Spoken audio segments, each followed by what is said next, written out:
ناظرین کرام السلام علیکم ورحمۃ اللہ وبرکاتہ۔ تہذیب ٹی وی پر آپ سبھی کا استقبال ہے۔ میں آپ کا میزبان عارف حسن اور آپ دیکھ رہے ہیں ہمارا مخصوص پروگرام رمضان اور غلط فہمیاں۔ رمضان کے اندر طرح طرح کی غلط فہمیاں ہمارے بیچ موجود ہیں، جن کے تعلق سے آپ کے بہت سارے سوالات بھی موصول ہوئے ہیں۔ آج بھی ہم آپ کے تمام تر سوالات کو شامل کریں گے اور تمام تر سوالات کی رہنمائی فرمانے کے لیے اسٹوڈیو میں موجود ہے مشہور اور معروف عالم دین جناب مفتی رئیس صاحب۔ مفتی صاحب، پروگرام میں آپ کا بہت بہت خیر مقدم۔ جزاک اللہ۔ ناظرین، اس سے پہلے کہ ہم آپ کے سوالات کو شامل کریں، آپ سے التجا کہ اگر آپ کو کسی بھی طرح کا رمضان کے تعلق سے، روزے کے تعلق سے، تراویح کے تعلق سے کوئی بھی مسئلہ درپیش ہے یا کوئی غلط فہمی اگر کچھ رائج ہے کہ آپ کہتے ہیں ہم نے یہ سنا، ہم نے یہ سنا، تو اس کا حدیث اور قرآن کی روشنی کے اندر مفتی صاحب صحیح سے جواب دیں گے۔ آپ وہ سوالات ہمیں لکھ کر کے بھیج سکتے ہیں۔ ہمارے نمبر لگاتار اسکرین پر فلیش کیے جا رہے ہیں۔ سوال بھیجنے کا طریقہ، اپنا نام، اپنا سوال اور اپنے شہر کا نام لکھ کر کے بھیج دیجئے، ہم آپ کے سوال کو شامل کریں گے۔ کچھ حضرات ایسے ہوتے ہیں یا خواتین جو ہے ایسی ہوتی ہیں کہ وہ اپنا نام نہیں ظاہر کرنا چاہتی، تب بھی آپ ہمیں اپنے شہر کا نام اور سوال لکھ کر کے بھیج دیجئے، ہم آپ کے سوال کو شامل کریں گے اور مفتی صاحب قرآن اور حدیث کی روشنی میں آپ کی صحیح رہنمائی فرمائیں گے۔ تو مفتی صاحب شروع کرتے ہیں آج کا سلسلہ۔ جی، آج کا سب سے پہلا سوال مدثر ہے، یہ جے پور سے لکھ رہے ہیں۔ ہم نے سنا ہے کہ چاہے کچھ بھی ہو جائے روزہ نہیں چھوڑنا چاہیے، کیا یہ صحیح ہے؟ جی دیکھیے، بڑا اہم سوال ہے جی، اور لوگوں کے ذہنوں میں اس طرح کی باتیں آتی رہتی ہیں، عوام میں اس طرح کی باتیں مشہور بھی ہیں رمضان کے تعلق سے اور روزے کے تعلق سے، حالانکہ یہ غلط فہمی ہے۔ ایسا نہیں ہے کہ ہر حال میں ہی روزہ رکھنا ہے۔ قرآن کریم نے تو اس کے تعلق سے ایک بات کہی ہے کہ فَمَنْ كَانَ مِنْكُمْ مَرِيضًا أَوْ عَلَى سَفَرٍ فَعِدَّةٌ مِّنْ أَيَّامٍ أُخَرَ، کہ اگر کوئی شخص بیمار ہے اور ایسا بیمار ہے کہ اگر روزہ رکھتا ہے تو اس کی بیماری بڑھ جاتی ہے، جی، یا بیماری کے زیادہ ہو جانے کا اندیشہ ہے، خوف ہے کہ روزہ رکھیں گے تو بیماری بڑھتی چلی جائے گی، تو ایسے حالات میں اللہ تعالیٰ نے روزہ نہ رکھنے کا حکم دیا ہے، جی، افطار کرنے کا حکم دیا ہے۔ یا اسی طریقے پر انسان سفر میں جاتا ہے کہ سفر میں صعوبتوں کا سامنا کرنا پڑتا ہے، دقتوں کا سامنا کرنا پڑتا ہے، دشواریاں آتی ہیں کہ کبھی کسی بھی چیز کو تلاش کرنے کے لیے ادھر سے ادھر دوڑنا پڑتا ہے، نئی جگہ جانا پڑتا ہے، تو نئی جگہ جانے میں چیزوں کا پتہ نہیں ہوتا کون سی چیز کہاں پر دستیاب ہے۔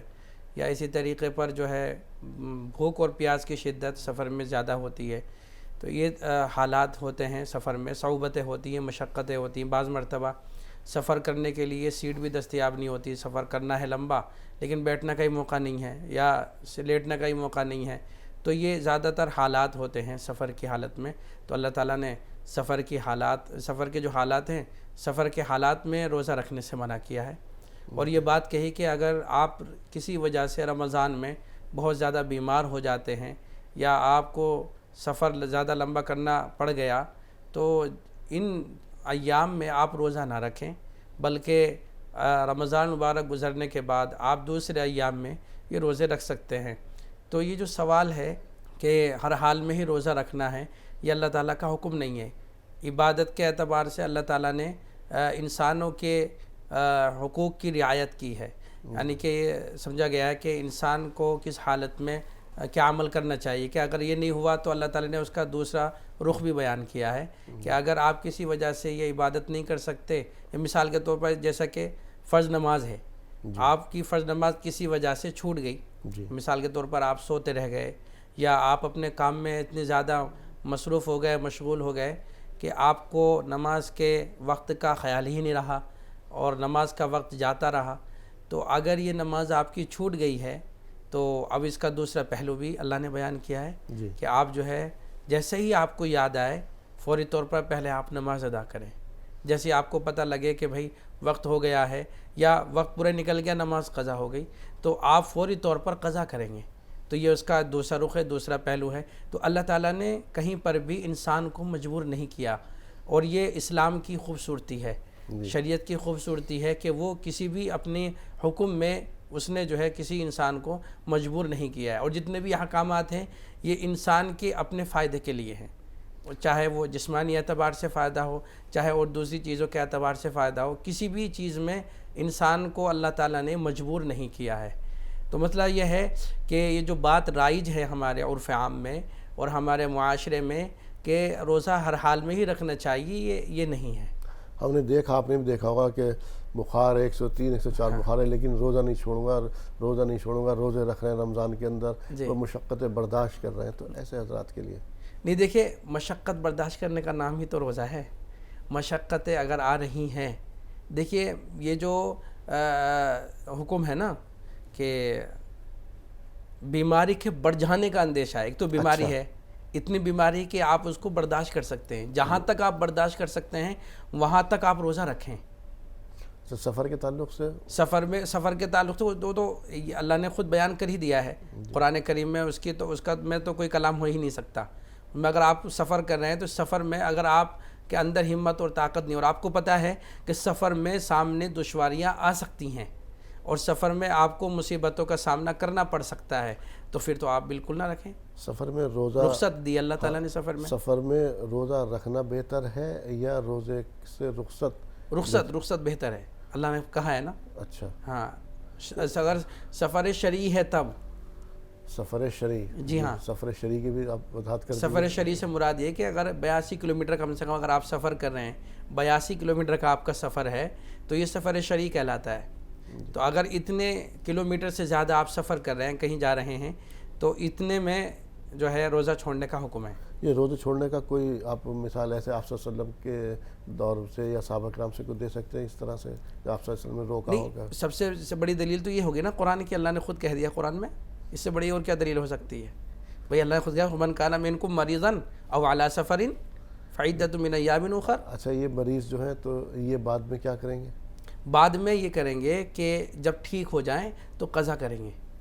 اصل مقصد جو روزے کا وہ یہ ہے کہ تقوی حاصل ہو جائے۔ جی، تو یہ تقوی حاصل اسی وقت ہوگا جب کہ روزہ رکھا جائے گا۔ روزہ جب تک اس کی قضا نہیں ہوگی، جب تک آپ کو اس کے اثرات آپ کو مرتب نہیں ہوں گے۔ یہ جیسے بعض لوگ یہ کر دیتے ہیں کہ بھئی بیمار ہو گیا تو میں فدیہ دے دوں، فدیہ اصل نہیں ہے، اصل روزے کی قضا ہے، اصل روزے کی قضا ہے، روزہ ہی رکھنا ہے، روزہ ہی رکھنا۔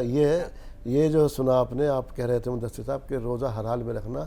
روزہ رکھنا اگر آپ کو جہاں جہاں اللہ تعالیٰ نے رخصت دی، جیسے مفتی صاحب نے کہا، اگر ان حالات میں آپ کے لیے روزہ چھوڑنے کا حکم ہے، لیکن روزے کی تعداد پوری کرنا یہ لازم ہے۔ جی ہاں، جی، نہ کہ اسی رمضان میں ہی روزے رکھنا۔ ہاں، اگر آپ کو ہے، اللہ تعالیٰ نے آپ کو اس قابل کیا ہے، صحت دی، تو آپ روزہ رکھیں، وہ زیادہ بہتر ہوگا۔ امید کرتے ہیں مدثر صاحب آپ کو اپنے سوال کا جواب مل گیا ہوگا۔ یہ مدثر صاحب تھے جے پور سے۔ ناظرین، آپ سے پھر التجا، اگر آپ کو کسی بھی طرح کا مسئلہ رمضان کے تعلق سے درپیش ہے اور آپ کسی بھی شش و پنج کے اندر مبتلا ہیں، جیسے ابھی انہوں نے کہا کہ ہم نے سنا ہے، تو بہت ساری باتیں ہمارے پاس سنی سنائی پہنچ جاتی ہیں، تو اگر اس کے تعلق سے آپ کو کوئی بھی مسئلہ رمضان کے تعلق سے کوئی غلط فہمی کسی کے اندر آپ کے اندر سمجھ پا رہے ہیں یا الجھن کے اندر، تو آپ ہمیں اپنا سوال، اپنا نام، اپنے شہر کا نام لکھ کر کے بھیج دیجئے، ہم آپ کے سوال کو شامل کریں گے۔ نام نہیں ظاہر کرنا چاہتے تب بھی آپ ہمیں اپنا سوال اور اپنے شہر کا نام لکھ کے بھیج دیجئے، ہم آپ کے سوال کو شامل کریں گے۔ ہمارے نمبر لگاتار اسکرین پر فلیش کیے جا رہے ہیں۔ قرآن اور حدیث کی روشنی میں مفتی صاحب آپ کی رہنمائی فرمائیں گے۔ تو مفتی صاحب بڑھتے ہیں اگلے سوال کی طرف۔ جی، نیکسٹ جو ہمارا سوال ہے وہ یہ رامپور سے ہے، رضیہ خاتون یہ لکھ رہی ہیں، میں نے بھول سے پانی روزے کی حالت میں پی لیا، بعد میں یاد آیا تو پھر میں نے پوری طرح سے پانی پی لیا، یہ سوچ کر کہ میرا روزہ ٹوٹ گیا، تو کیا میں نے صحیح کیا؟ جی ہاں، دیکھیے یہ جو اب آخر میں نے لفظ کہا کہ کیا میں نے صحیح کیا، تو اس کا جواب ہم یہ دیں گے کہ آپ نے صحیح نہیں کیا، آپ نے غلط کیا۔ وجہ اس کی یہ ہے کہ دیکھیے گا کہ روزے کی حالت میں اگر آپ بھول سے پانی وغیرہ پی لیتے ہیں تو بھول میں پانی پینے کی وجہ سے روزہ نہیں ٹوٹتا۔ بھول کی وجہ سے پانی پینے کی اگر آپ نے پانی پی لیا روزے کی حالت میں، آپ کو پتہ نہیں چلا کہ میں اور ایسا ہوتا ہے شروع کے 2-4 روزوں میں دیکھا گیا ہے کہ ایسا ہو جاتا ہے، عادت نہیں ہوتی ہے، عادت کے خلاف کام کرنا ہوتا ہے، تو عادت کے مطابق جو ہے انسان بعض مرتبہ پانی پی لیتا ہے، جیسے کہ اب وضو کر رہا ہے وضو کرتے کرتے عادت اس کی یہ ہے کہ وضو کے بعد میں وہ ایک گھونٹ پانی ضرور پیتا ہے. اب وہ 5 وقتہ اس کی عادت ہے عام دنوں میں، عام ایام میں. پورے سال کو آپ 1 مہینہ وہ چھوڑ دیجئے تو پورے سال تو وہ اس کی عادت ہے. تو ظاہر سی بات ہے جب وہ پہلے دن روزہ رکھے گا یا دوسرے دن روزہ رکھے گا تو عادت کے مطابق وہ پانی لے گا، عادت کے مطابق وہ پانی جا سکتا ہے. جی. تو بعض مرتبہ یہ ہوتا ہے کہ انسان کو پتہ ہی نہیں ہوتا، وہ جو ہے بھولنے کی وجہ سے وہ پانی پی لیتا ہے، چاہے وہ اس نے 1 گھونٹ پیا چاہے پورا ہی گلاس پی لیا. یہ بھی ایک مسئلہ ہے کہ جی اگر 1 گھونٹ پی لیتے تو ٹھیک تھا، لیکن آپ نے جب بھول میں پورا پانی گلاس پی لیا تو اب تو روزہ نہیں رہا. یہ بھی غلط فہمی ہے لوگوں میں، معاشرے میں، کہ جی اگر آپ نے آدھے گلاس سے اگر پانی زیادہ پی لیا تو پھر آپ کا روزہ ٹوٹ جاتا ہے. یہ بات رائج ہے ہمارے عرفام میں. لیکن مسئلہ یہ ہے کہ اگر بھولنے کی وجہ سے آپ کو پتہ ہی نہیں چلا، آپ نے مکمل گلاس پانی پی لیا تو مکمل گلاس پانی کا جو بھرا ہوا تھا وہ اگر آپ نے پی لیا بھولنے کی حالت میں تو پھر بھی آپ کا روزہ نہیں ٹوٹا، روزہ آپ کا اب بھی بدستور باقی ہے. اچھا. ہاں، لیکن یہ ہے کہ اگر آپ نے اسی وجہ سے کہ میں نے پانی پی لیا بھولنے کی وجہ سے تو اب میرا روزہ، جیسے انہوں نے کہا کہ بھولنے کی وجہ سے انہوں نے پانی پی لیا اور پینے کے بعد میں پھر یہ سمجھ کر کے کہ میرا روزہ ٹوٹ گیا اور زیادہ پانی پی لیا، تو اب انہوں نے غلط کیا. یہ نہیں کرنا چاہیے. اچھا. بھولنے کی وجہ سے اگر آپ نے پانی پی لیا ہے تو آپ کا روزہ بدستور باقی ہے، لہٰذا یہ نہیں سمجھنا چاہیے کہ میرا روزہ ٹوٹ گیا اور اس کے بعد میں آپ نے کھانا پینا شروع کر دیا. ایسا نہیں ہونا چاہیے. مطلب ان کو یاد آ گیا جب انہوں نے پانی پیا تو ان کو یاد آ گیا تو یہاں تک روزہ تھا ان کا. جی بالکل تھا. اور جب ان کو یاد آ گیا، انہوں نے سمجھا کہ میرا روزہ ٹوٹ گیا، تب انہوں نے پورا اور پانی پی لیا. ہاں. تو اب روزہ ٹوٹ گیا. اب روزہ ٹوٹ گیا. روزہ ٹوٹ گیا. اب جو ہے گناہ گار ہیں، اب کیونکہ جان بوجھ کر پانی پیا نا انہوں نے بعد میں. یہ تو ایک غلط فہمی تھی. غلط فہمی کو جو ہے دور کرنا چاہیے تھا. یا تو اسی وقت میں انہیں پانی نہیں پینا چاہیے تھا، اسی وقت میں یہ معلوم کرتی کسی سے. اچھا. ہاں کہ بھئی میں نے غلطی سے پانی پی لیا کہ اب میرا روزہ ہے یا نہیں، میرا روزہ باقی رہے گا یا نہیں رہے گا. اچھا. تو اب انہوں نے جو ہے جان بوجھ کر کے بعد میں پانی پی لیا. اب جان بوجھ کر کے کوئی بھی چیز اگر آپ کھائیں گے تو ظاہر سی بات ہے روزہ تو ٹوٹے گا ہی. اس کی قضا، ہاں قضا ہوگی، اس روزے کی قضا ہے، اس روزے کی قضا ہے. مطلب اس کو بعد کے ایام میں ان کو رکھنا پڑے گا، اس کو رکھنا پڑے گا، کیونکہ یہ غلط فہمی میں مبتلا تھی، ایسا نہیں تھا. جی جی اس کے اندر سے تو یہ ہم پہلے میں اپنے ناظرین کو یہ بدلا دینا چاہتا ہوں کہ روزے میں اگر اس طریقے سے ہو جائے، بھولے سے کوئی چیز یا تو آپ نے پی لی یا تو آپ نے کھا لی، بھولے سے اگر ایسا آپ سے ہو گیا ہے تو آپ جو ہیں یہ سمجھ کر کے کہ میں نے اب یہ چیزیں کھا لی یا چیز پی لی ہے تو میرا روزہ ٹوٹ گیا، ایسا نہیں ہے. بھولنے کی وجہ سے، بھول جو ہے معاف ہے اللہ کی جانب سے، کیونکہ بھول جو ہوتی ہے انسان اپنے جان بوجھ کر نہیں کرتا. یہ من جانب اللہ بعض مرتبہ انسان کو یہ ایسی غلطی صادر ہو جاتی ہے. جیسے کوئی انسان کسی کام میں مبتلا ہو گیا، کسی گناہ میں مبتلا ہو گیا، پتہ نہیں تھا لیکن گناہ ہو گیا، تو پتہ نہیں تھا، اسی وجہ سے اللہ نے توبہ رکھی ہے. جی کہ بھئی اگر کوئی بات نہیں، غلطی آپ سے ہو گئی تو توبہ کر لیں، اللہ تعالیٰ معاف کر دے گا. اب اسی طریقے سے روزے میں اگر آپ سے ہو گیا، بھول ہو گئی، تو یہ ہے کہ آپ کا روزہ ٹوٹا نہیں. اللہ نے یہ انسان کو جو ہے نا اپنی طرف سے ایک تحفہ دیا کہ بھئی اگر آپ سے بھولے سے اگر آپ نے پانی پی لیا ہے تو وہ روزہ آپ کا ٹوٹا نہیں ہے بلکہ برقرار. لیکن یہ کہ اگر جیسے کہ انہوں نے سوال میں کہا ہے کہ اگر اس کے بعد جان بوجھ کے پانی پی لیا انہوں نے تو پھر جو ہے اس کی قضا ہے. یہ بھی پہلو ہے. تو رضیہ صاحبہ، امید کرتے ہیں آپ کو اپنے سوال کا جواب مل گیا ہوگا. مفتی صاحب نے کہا کہ جب تک آپ نے پانی پیا اور آپ کو یاد نہیں آیا تب تک روزہ تھا، لیکن آپ نے بعد میں پانی پی لیا تو آپ کا روزہ ٹوٹ گیا. اب آپ کو اس کی قضا کرنی ہوگی. تو آئندہ اس بات کا دھیان رکھیں. اگر کوئی بھی جتنے بھی ناظرین ہمارے پروگرام دیکھ رہے ہیں اگر ان کو بھول سے کچھ بھی کھا پی لیا تو اس وقت ان کا روزہ نہیں ٹوٹتا. جیسے یاد آئے اسی وقت اس کو چھوڑ دینا چاہیے. ناظرین، آپ سے التجا، کسی بھی طرح کی غلط فہمی میں مبتلا ہیں تو آپ ہمیں اپنا سوال، اپنا نام، اپنے شہر کا نام لکھ کر کے بھیج سکتے ہیں. ہم آپ کے سوال کو پروگرام میں شامل کریں گے. اگر آپ اپنا نام نہیں ظاہر کرنا چاہتے تب بھی آپ ہمیں اپنا سوال، اپنے شہر کا نام لکھ کر کے بھیج دیجئے. ہم آپ کے سوال کو شامل کریں گے. ہمارے نمبر لگاتار اسکرین پر فلیش کیے جا رہے ہیں اور آپ کے تمام تر سوالات کی رہنمائی قرآن اور حدیث کی روشنی میں مفتی صاحب فرمائیں گے.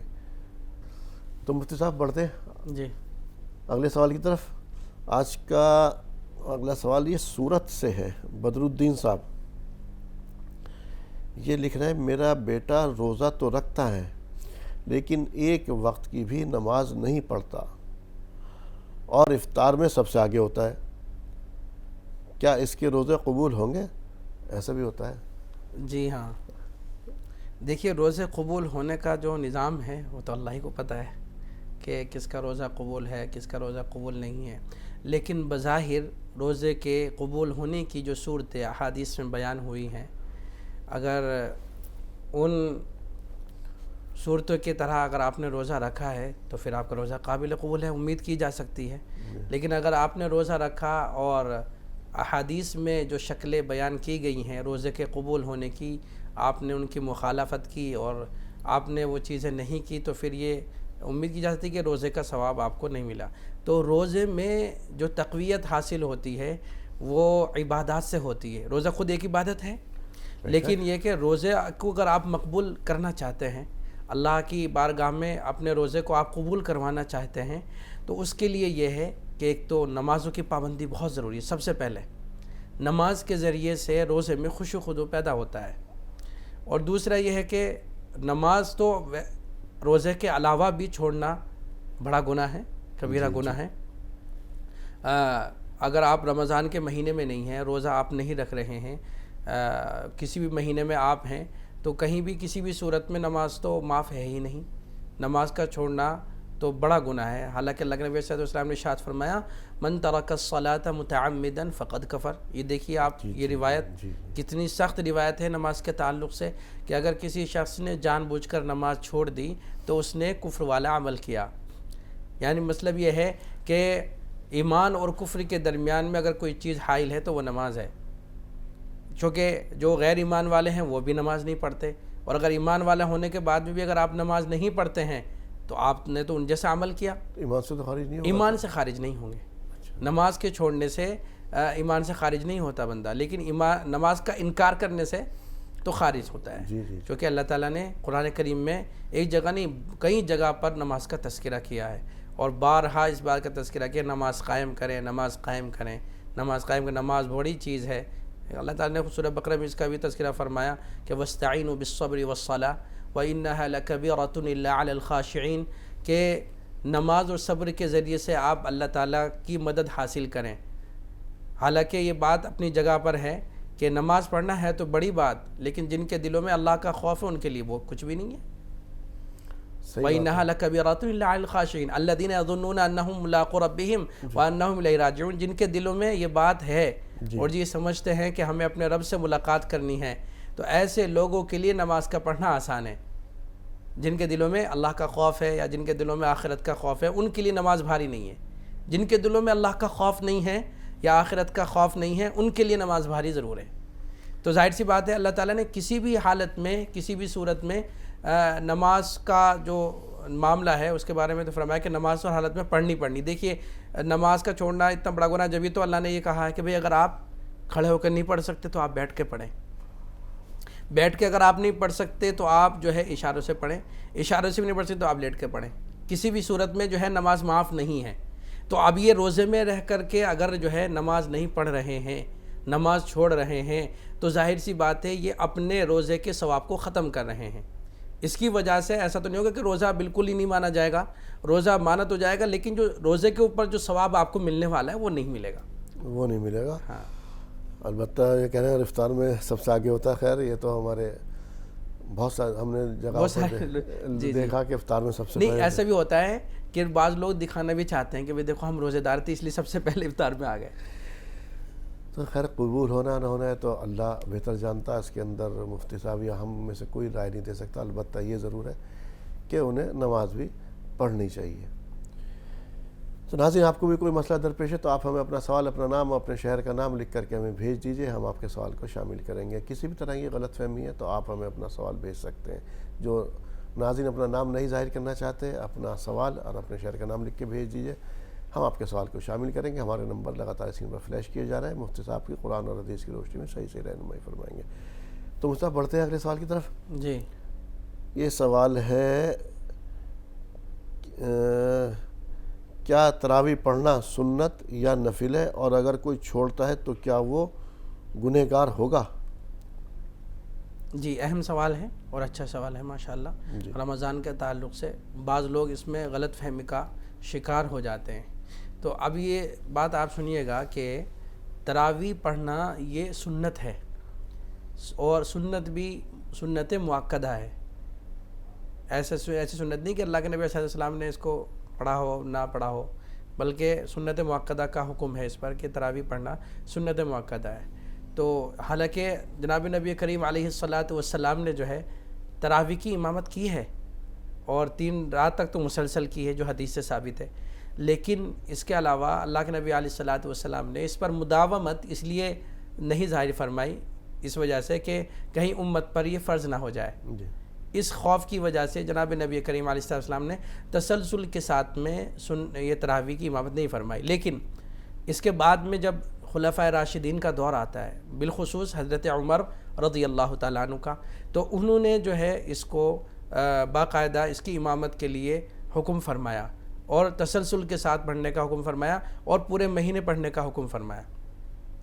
ظاہر سی بات ہے حضرت عمر رضی اللہ تعالیٰ عنہ نے اپنے دور میں حضرت ابی بن کعب رضی اللہ تعالیٰ عنہ کو تراویح کا امام بنایا تھا، کیونکہ حضرت ابی بن کعب رضی اللہ تعالیٰ عنہ قرآن کریم بہت اچھا پڑھتے تھے. اللہ تعالیٰ نے ان کو اس طرح کی آواز دی تھی، اور اللہ تعالیٰ نے ان کو اس طرح کا تکلم اور تلفظ عطا کیا تھا کہ جب وہ قرآن کریم کی تلاوت فرماتے تھے تو لوگوں کو بڑا اچھا محسوس ہوتا تھا. حالانکہ جناب نبی کریم علیہ السلام نے بھی ایک روایت کے مطابق یہ ہے کہ ان سے قرآن کریم سننے کی خواہش ظاہر کی تھی، اتنا عمدہ وہ قرآن کریم پڑھا کرتے تھے. تو اس لیے حضرت عمر رضی اللہ تعالیٰ عنہ نے تراویح کو پڑھانے کے لیے ان کو جو ہے امام جو ہے منتخب فرمایا تھا. دوسری یہ ہے کہ یہ آپ علیہ السلام کی اگرچہ سنت نہیں، یعنی کہ اس پر آپ نے مداومت نہیں کی، لیکن خلفائے راشدین کا عمل اس پر پایا جاتا ہے. اور حدیث کیا ہے کہ جو خلفائے راشدین کا طریقہ ہے وہ میرا طریقہ ہے. تو لہٰذا اس بنا پر جو ہے تراویح کو سنت مؤکدہ کہا گیا ہے. تو یہ تراویح جو ہے نفل نہیں ہے بلکہ سنت مؤکدہ ہے. لہٰذا اگر کوئی اس کو چھوڑتا ہے تو وہ گناہ گار ہوگا. لہٰذا اس لیے جو ہے رمضان میں تراویح ضرور پڑھنی چاہیے. یہ عامر صاحب تھے دہلی سے. تو عامر صاحب امید کرتے ہیں آپ کو اپنے سوال کا جواب مل گیا ہوگا. بڑی تفصیل سے مفتی صاحب نے تمام سوالات کے جواب دیے جو آپ کے ہمیں سوالات موصول ہوئے تھے. ناظرین، آپ سے اجازت لینے سے پہلے پھر ایک بار التجا کہ آپ کو کوئی بھی مسئلہ درپیش ہے، کسی طرح کی بھی آپ غلط فہمی میں یا شش و پنج میں مبتلا ہیں، تو آپ ہمیں اپنا سوال، اپنا نام، اپنے شہر کا نام لکھ کر کے بھیج دیجئے. ہم آپ کے سوال کو شامل کریں گے. اگر آپ اپنا نام نہیں ظاہر کرنا چاہتے تب بھی آپ ہمیں اپنا سوال اور اپنے شہر کا نام لکھ کر کے بھیج دیجئے. ہم آپ کے سوال کو شامل کریں گے. ہمارے نمبر لگاتار اسکرین پر فلیش کیے جا رہے ہیں. مفتی صاحب قرآن اور حدیث کی روشنی میں آپ کی صحیح رہنمائی فرمائیں گے. وقت اتنے کی اجازت دے رہا. ناظرین، مفتی صاحب پروگرام میں شمولیت کے لیے آپ کا تہہ دل سے شکریہ. جزاک اللہ. تو ناظرین، رمضان اور غلط فہمیوں میں آج اتنا ہی. اسی کے ساتھ اپنے میزبان کو دیجیے اجازت. السلام علیکم ورحمۃ اللہ وبرکاتہ.